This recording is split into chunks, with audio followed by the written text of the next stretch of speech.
2025 sees the release of Jurassic Park 7, Jurassic World 4, Rebirth. This video is not supposed to be theorizing what the plot of this upcoming movie could be, or which dinosaurs are going to appear, nor is it going to make any assumptions on whether the movie is gonna be good or bad. At the time of me writing this script, we know almost nothing about it other than that's about a group of people trapped on an island with dinosaurs. And that got me thinking, is this really all the Jurassic franchise can do? 7 movies in and we're still stuck on an island? The whole point of Fallen Kingdom was to destroy the island once and for all, so that the story of future movies would have to be about dinosaurs interacting with our world. But even then, Dominion dropped this idea halfway through to instead focus on dinosaurs in a remote valley deep in the mountains. They substituted the island surrounded by water for an island surrounded by rock and ice. I understand the purpose of an island from a narrative sense. You want your characters in an isolated facility far away from civilization or any armed authority like police or military, so that they are trapped and helpless when the dinosaurs break loose. But with every new sequel, the question of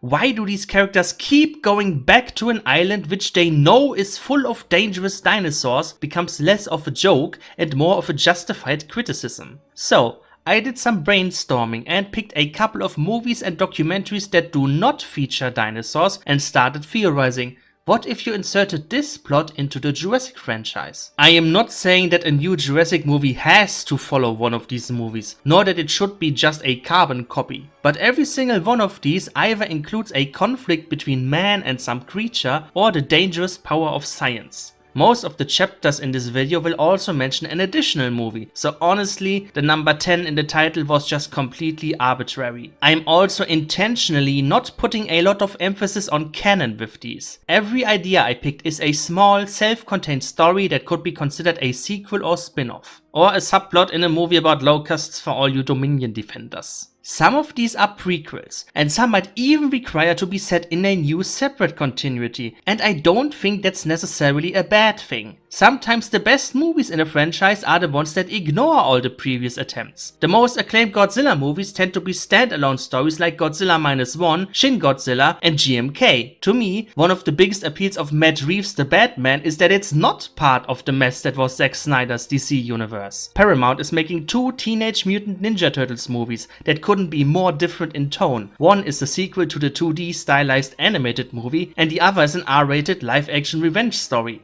Even if it's unlikely to happen, I wish Jurassic Park had that kind of freedom to tell any story it wants. Whenever people talk about a Jurassic Park reboot, it's always the same pitch. Make it R-rated and closer to Crichton's original novel. Which brings me right to my first movie, and one that I will actually argue against.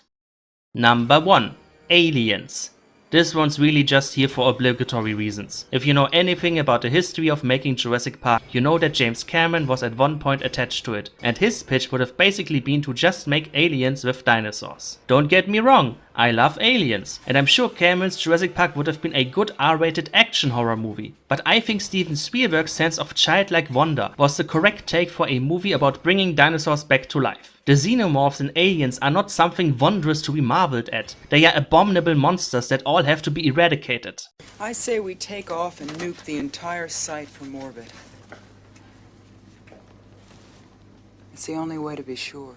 That works for a fictional alien parasite, but less for something that we know was a fascinating real-life animal. But when people talk about a James Cameron Jurassic Park, or a Jurassic Park closer to Michael Crichton's novel, the only new aspect they seem to be interested in is how much gorier it can be. And me personally, I don't think a Jurassic Park movie would be improved just by seeing Dennis Nedry's guts being graphically ripped out. Any scene in Jurassic World where a bunch of soldiers or mercenaries are taken out by dinosaurs is already pretty much aliens. We even had a character who wants to use the dinosaurs as a military weapon.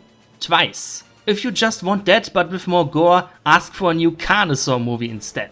The only other reason why I am even mentioning aliens in this list is that it is a colony of human civilians who get overrun by the xenomorphs. Because that made me realize why even Biosyn Valley from Dominion feels like just another island to me. It's always people willingly going to the place with the dinosaurs instead of the dinosaurs coming to where unsuspecting people live. The only time the characters don't know beforehand that they will encounter dinosaurs is obviously the first movie. And while I understand that it is scary to be at a remote, isolated place with with dangerous creatures, you know what is in my opinion even scarier? When the dangerous creatures invade the safety of your home, or at least your average daily life. It's why Battle of Big Rock is the best Jurassic World stuff I have watched so far. I haven't watched Chaos Theory, by the way. So if any of my pitches sound like something that actually happens in Chaos Theory, I didn't know that. So yeah, aliens I am basically just mentioning out of obligation. Anyway, now onto the movie pitches I am actually interested in.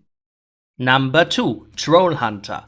Troll Hunter is a Norwegian movie from 2010 that I avoided for a full decade just because it's made in a found footage style. And the first half hour or so, where it's just people running around in a dark forest with a shaky camera, is its weakest part. But once they join the titular Troll Hunter, it becomes an entertaining mockumentary about this guy who has the world's most extraordinary forest ranger job. The movie embraces the weirdness of trolls' real-life folklore. They have big goofy noses, some of them have multiple heads, harsh light turns them into stone, they can smell if you are Christian, and yet the Troll Hunter treats them like they're just some displaced animal. Some critics say the problem with Jurassic Park sequels is that they can never recapture the sense of wonder when you first see a living dinosaur. Okay, then how about a movie that leans into that? Make the fantastical mundane. Give me a guy whose job it is to capture and relocate wild dinosaurs encroaching upon urban environment. Embrace the quirks of the dinosaurs. Like for example have a scene where he attracts a Parasaurolophus by playing a brass instrument.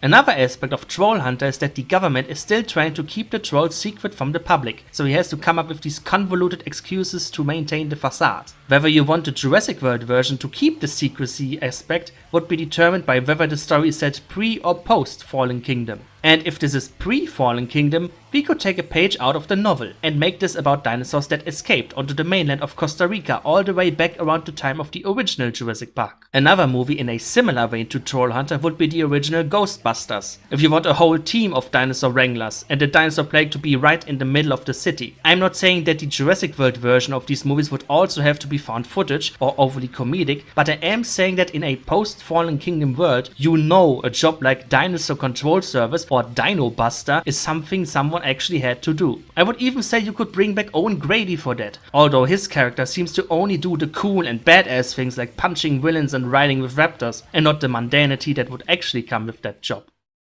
Number 3. BBC's Planet Earth, but more specifically Planet Earth 2 Cities and Planet Earth 3 Human. I know I am cheating a bit with this one because it's a documentary and not a movie, and I'm also not saying that I want the Jurassic World franchise to make a BBC-style in-universe documentary, although that would be pretty fun. But if you want to see what a full mask-off Jurassic World with dinosaurs coexisting with humans would look like, these two documentary episodes are the best source of inspiration you can get. We can have small dinosaurs stealing food from tourists, raptors hunting livestock in backyards, large herbivores causing traffic jams on the streets. We can even play a bit on the tropes of the aggressive carnivore and the harmless herbivore. Planet Earth Cities has a segment about wild, untamed hyenas visiting an African village and being fed by the locals with no repercussions. Meanwhile, the most tense segment of Planet Earth Human is a standoff between African farmers and an elephant bull eating their crops. The reason people like the Therizinosaurus scene in Dominion is that it's the only time in the entire trilogy that we get a taste of how dangerous a big herbivore can be. If the Troll Hunter pitch was making the fantastical mundane, then this would be making the mundane fantastical again. Dinosaurs coming into conflict with humans. That's what I want to see in a Jurassic World movie at the forefront, and not as montages near the beginning and end. And I want those conflicts to be similar to the conflicts man has with modern wild animals instead of shit like military hybrids. Ironically, I think people's reception to Dominion's Locust plot could have been way less negative if instead of a never before established, completely fictional species of prehistoric insect, the invasive species were small dinosaurs like the Compys or Microceratops, breeding out of control like rabbits. Then the small dinosaurs become a food source for medium-sized theropods like raptors, and boom! Now we have created a conflict that combines the ambiguous threat of food supply shortages with the more graspable danger of man-eating predators establishing a stable population. Number 4. Tremors. This is your classic small remote town has to survive against creatures invading plot. This way you can keep the isolation and helplessness that an island setting provides, but as I mentioned when I brought up Aliens, the key difference is that this time the characters are not willingly going to where the dinosaurs are, instead the dinosaurs come to where the innocent people live. Also, there is no cavalry with big guns in this scenario. The townsfolk have to face the danger all on their own. I selected Tremors specifically not just because it's a very fun film, but because the filmmakers really put a lot of thought into how these creatures work and how they interact with their surroundings. The whole movie is a back and forth between the humans figuring out something about the graboids' behavior and trying to outwit them, only for the creatures to learn to adapt, which makes them far more terrifying than if they were just one-note killing machines. Of course, most of the Velociraptor scenes in the first movie already are kinda like that, but I think it would be cool to have the T-Rex utilize its size and strength in some intelligent way. A movie similar to Tremors that I'm gonna mention is Eight-Legged Freaks, and not just because Scarlett Johansson happens to be in it. In this movie, the small town is overrun by giant spiders, and the fun aspect is that these aren't just a homogeneous mass of generic spider monsters, but a diverse array of different spider species with their own distinct features. You have fast jumping spiders, lurking trapdoor spiders, orb weavers which wrap up their prey, and a massive tarantula that dwarfs everything else. And among the main cast, we have a little nerdy kid who knows all the facts about dinosaurs. The Jurassic World version pretty much writes itself, so I will admit that this might be a bit too generic for a movie. Although it's not like Jurassic Park 3 had a very complex plot and many people loved that one. Number 5. The Ghost and the Darkness.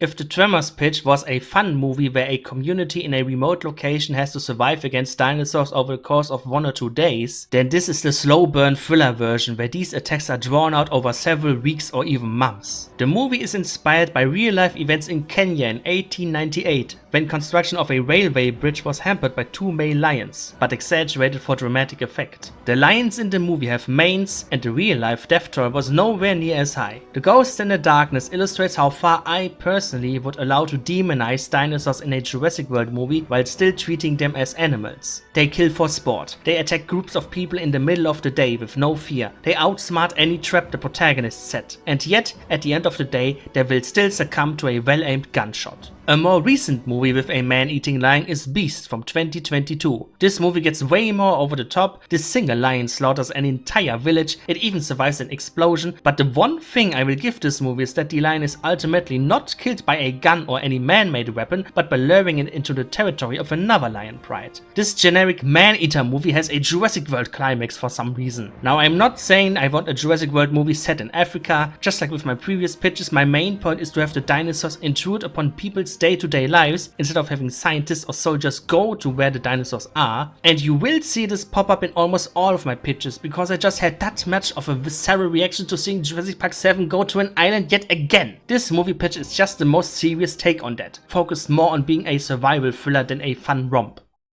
Number 6. The Last Voyage of the Demeter. This is a feature film adaptation of one specific chapter of Bram Stoker's Dracula that is usually glossed over in Dracula adaptations. His journey from Transylvania to England via ship and how he kills every single person on board one by one. Even the kid isn't safe in this. You could replace this pitch with any other horror movie where a group of people is trapped with a killer on a moving vehicle, like Alien, but I picked this one because it is one event out of a larger story with a foregone conclusion. The movie ends with Dracula arriving in England and a cliffhanger where the only survivor has to hunt him down. For the Jurassic Park version, I also have one specific incident in mind. For the last 27 years, people have argued about the boat at the end of The Lost World. The official answer is that the captured T-Rex woke up, killed everyone on board, even the captain in the wheelhouse where it would have been impossible for the T-Rex to reach into, and then was locked into the cargo hold by someone as they were dying. The most popular fan theory is that there were raptors on the ship that killed the people in the places where the T-Rex couldn't reach. So how about we pull a Rogue One and dedicate a movie prequel spin-off to fixing this supposed plot hole? The Last Voyage of the SS Venture. We see the crew transport the T-Rex from Isla Sorna to San Diego, and some raptors do stow away on board, and chaos ensues. Now, because a whole movie of just dinosaurs slaughtering people on a boat would be too one note, for the third act I say we actually cross over into the climax of The Lost World. The boat makes landfall, the T-Rex escapes, but more importantly, in the chaos nobody notices that 1 or 2 raptors also leave the ship, and the only person to know that there even were raptors on board would be the one survivor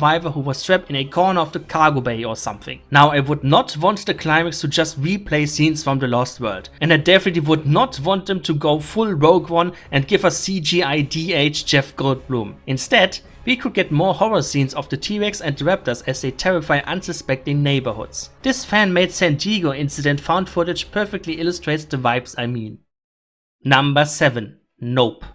Jordan Peele's Nope is a movie with lots of different meanings to different people. The thing I want to focus on is its depiction of people's relationships with dangerous animals, exploiting tragedies and spectacle. This isn't even about the main characters and the main creature of the movie, but about a side character called Jupe. Jupe was a child star on a family sitcom with a chimpanzee, which one day was startled by popping balloons and killed or disfigured several people, but left Jupe unscathed. In the present, he is keeping memorabilia from this tragedy and charging people fees to look at them. He is suppressing his trauma by reminiscing about the fist bumps he did with that chimp and reciting the Mad TV sketch instead of the actual event. His survival led him to believe that he has a special connection with animals, which is why he feeds horses to the main creature of the movie, under the misconception that he can tame it and present it at his Western theme park attraction, which obviously goes wrong. There are a couple of real-life people who are similarly naive about their connection to dangerous animals and have been the subjects of movies or documentaries, like Noel Marshall in Roar or Joe Exotic in Tiger King. I considered bringing these up as additional inspirations, but ironically, if you remade these stories with the big cats replaced by carnivorous dinosaurs, viewers would scoff at the character being that stupid and careless. This is one of the dumbest fucking things anybody has ever done. I once called Nope the harsh reality check for Owen Grady and got shit for it because Jurassic World fans pointed out that Owen did warn everyone of how dangerous the raptors were and that he treated them with respect. And while this may apply to Owen's specifically trained raptor squad in the first Jurassic World movie, it's diminished by the sequels where Blue basically turns into Lassie who will only kill the bad guys, and where any character can calm down any dinosaur with a hand raise as long as they are the protagonists. At least Nope's chimpanzee being on a family sitcom is somewhat fathomable because it's an exotic animal that we associate less with danger and more with the funny monkey. So imagine if for the Jurassic World version, the exotic pet or TV star is a small herbivorous or omnivorous dinosaur. That would make it much more shocking when this seemingly harmless animal gets startled and horrifyingly mutilates people. Honestly, you don't even need this elaborate TV show incident, because the more important thing to explore would be the trauma of the surviving characters and how it informs their relationship with dinosaurs for the rest of the movie. The character could simply be a survivor who was a guest at Jurassic World on the day that the Indominus Rex broke loose and who is coping with their trauma the same way Jupe does, by keeping memorabilia and obsessing over the positive memories while repressing the negative ones. Basically, what if Lowery was an actual character? Lowery in Jurassic World is a character I grow to dislike more and more with every passing year. When I saw the movie for the first time in 2015, it was fun to have an audience stand-in saying what we were all thinking, that the original park was way better than these new hybrids. But the more I thought about him, the less sense this character makes from an in-universe perspective. Everything that happened in the original Jurassic Park happened behind closed doors, unbeknownst to the public, and that includes not only the horror moments, but the moments of beauty as well. I've seen Lowery being compared to people who romanticize real-life tragedies like the Titanic, but the big difference is people back then actually saw the Titanic in all her glory before she set sail. With Jurassic Park, an outsider's perspective would be just about that accident on some remote island, and not how legit and awesome the park was. At the start of The Lost World, Ian Malcolm is treated like a crackpot, which means the general public didn't know about the existence of Jurassic Park until a T-Rex rampaged through San Diego, and that would have been everyone's first impression. The original park that went to shit before it even opened would get covered by video essays like Defunctland and Down the Rabbit Hole, with morbid curiosity and not nostalgic reverence. People in the Jurassic World universe wouldn't be nostalgic for a park they never got to witness, but they would be nostalgic for one that was open to the public for several years. And enough time has passed since the first Jurassic World movie that you could create a character that would have been just a kid in 2015, and who would grow up to become less like Lowery and more like Jupe, someone who has a direct personal connection to a traumatic event, and who is collecting memorabilia not just to reassure the audience nostalgia, but because they're trying to cope with their own trauma by monetizing it. Number 8. Rise of the Planet of the Apes. In a toned down version. I feel like I have to emphasize this because I do not want the Jurassic franchise to turn post-apocalyptic, and I definitely do not want the raptors to talk. Alan, If you wanna make a post-apocalyptic dinosaur movie, just pick a different franchise, please. That's also why I specifically singled out Rise, because if you omit the virus outbreak at the end, it's a rather small-scale story about a scientist raising a chimpanzee which goes out of control. The fun about the current Planet of the Apes series starting from Rise is that they are prequels to the original movies, but at the same time rebooting the franchise with a new continuity, cherry-picking characters and story beats from various previous movies. How many of you even know that Andy Serkis' iconic Caesar was based on a Caesar character that showed up in the 4th and 5th of the original Apes movies? And that this is also where the whole ape not kill ape philosophy originates from. I know I am already losing some of you by suggesting a Jurassic Park prequel reboot, but if we're talking reboots, it can't be just a retelling of Jurassic Park plot beat by plot beat. There has to be some new spin to it, and that spin can't be it's the same but with more gore this time. And ironically, it was a quote exclusive to the movie that gave me the inspiration for this. They imprint on the first creature they come in contact with. That's it. Helps them to trust me. I've been present for the birth of every little creature on this island. This made me wonder, what if a dinosaur imprinted on John Hammond but then became dangerous when they grew older and more uncontrollable? What if John Hammond grew so attached to the dinosaurs that he's protecting them even when the first casualties occur? There was one line in the novel about the fact that they couldn't remove the Dilophosaurus venom glands because that would require an autopsy and Hammond didn't want to kill any animal. Now I'm sure novel Hammond did this just because he's a profit-driven asshole, but let's make it sentimental attachment. Even though I said in the Nope pitch to not use a carnivorous dinosaur as the chimpanzee stand-in, the main animal in this Jurassic Park prequel reboot would have to be a raptor, because like with the apes, the whole threat is that the humans underestimate their intelligence. But unlike the apes, the raptors would never become sapient. For the entire movie and even any hypothetical reboot sequels, they stay non-anthropomorphized animals. Hammond would also not literally keep the raptor like a pet in his house. He would still raise it in a controlled scientific environment like a laboratory. With having this prequel centered around the raptors, there are a couple more things I cherry-picked from the movies and novels. The dinosaurs would be raised in a laboratory on Isla Sorna and then transported to Nublar, as stated by the Lost World novel and movie. In the first Jurassic Park movie, the raptors are kept in a tiny pen, which is obviously not how they are supposed to be presented to the visitors. So there would be some incident in this prequel where one of them attacks a person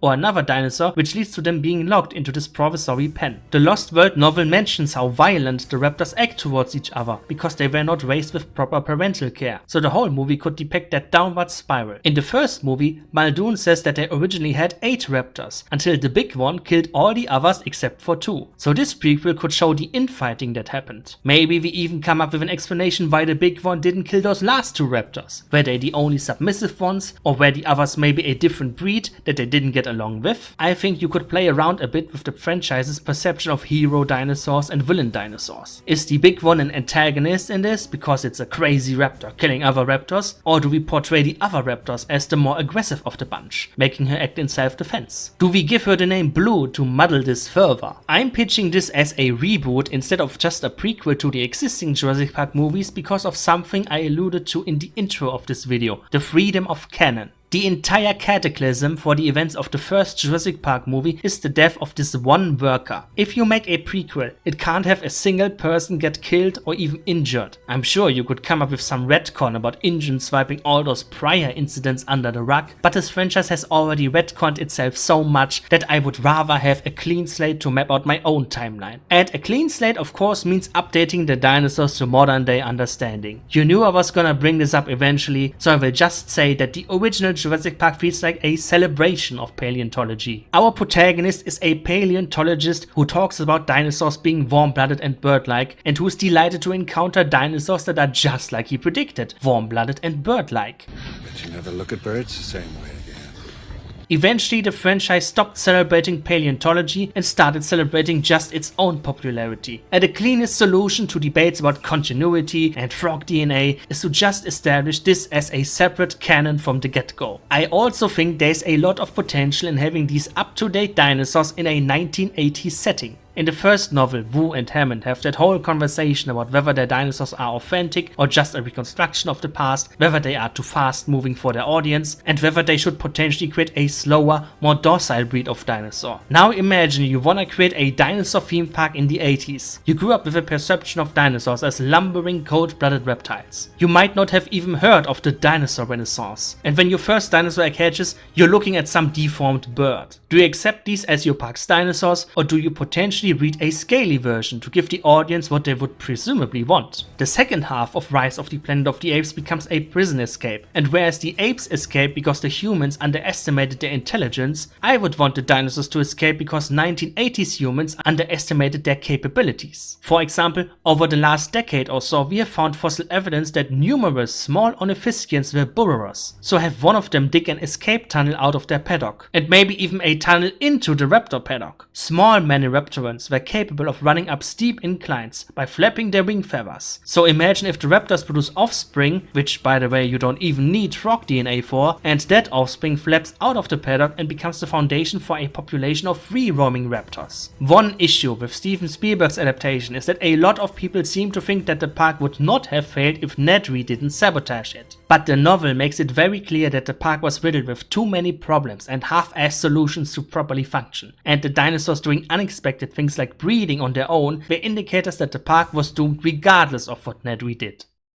Number 9. Oppenheimer. Now for my last pitch, I wanted to go with one of two extremes. Either you go full in on the dinosaur action and just make a Godzilla movie with Rexy as the hero kaiju and some theropod she hasn't fought yet as the villain kaiju. Or you go all in on the human side and make a drama about the creator of Jurassic Park, John Hammond. I know if we're getting technical, the Oppenheimer equivalent in this franchise should probably be the geneticists working on the park, and their lead scientist is Henry Wu. But like with my previous pitch, I find Hammond to be the more interesting character because of how idealistic he was portrayed in the original movie, which would make it all the more tragic when he has to face the consequences for his dinosaurs killing people. I want to point out that this Hammond movie would be a separate canon to the original Jurassic Park movie, not just because obviously Hammond wouldn't be played by a CGI Richard Attenborough, but also so that I am not bound to specific timeline events. The majority of Oppenheimer is just scientists talking procedures and logistics and fears about espionage, and that's where this Hammond movie could explore all those logistical problems about the park that were pointed out in the novel. And you could have a corporate espionage subplot via Nedry and Dodgson. Louis Dodgson could even become the Louis Strauss equivalent in this movie, an envious rival of Hammond who leads the congressional hearings after the Isla Nublar incident. It would certainly be a more fleshed out Wall instead of him being just another greedy villain.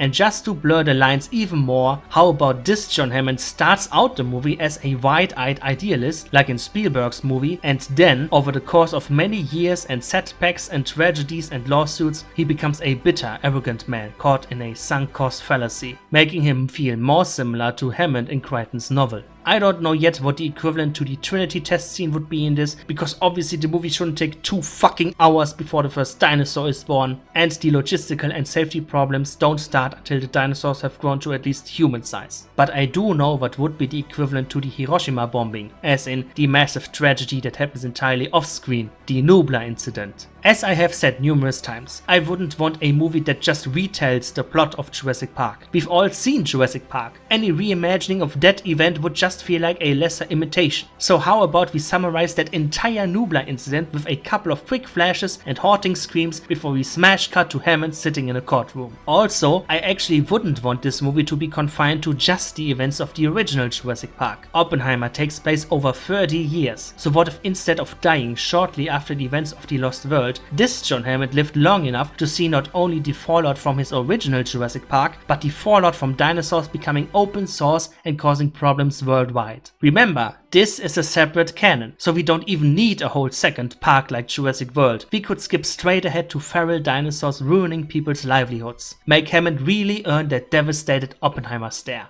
I know this is such a far-fetched pitch that Universal would never do it, and I don't know if Jurassic Park fans would even be interested in a movie like this, but hey, if Warner Brothers can make an artsy musical about the Joker and Harley Quinn, where neither character are anything like Joker and Harley Quinn, then maybe the Jurassic Park IP could also be elevated like this. Number 10. Cocaine Bear.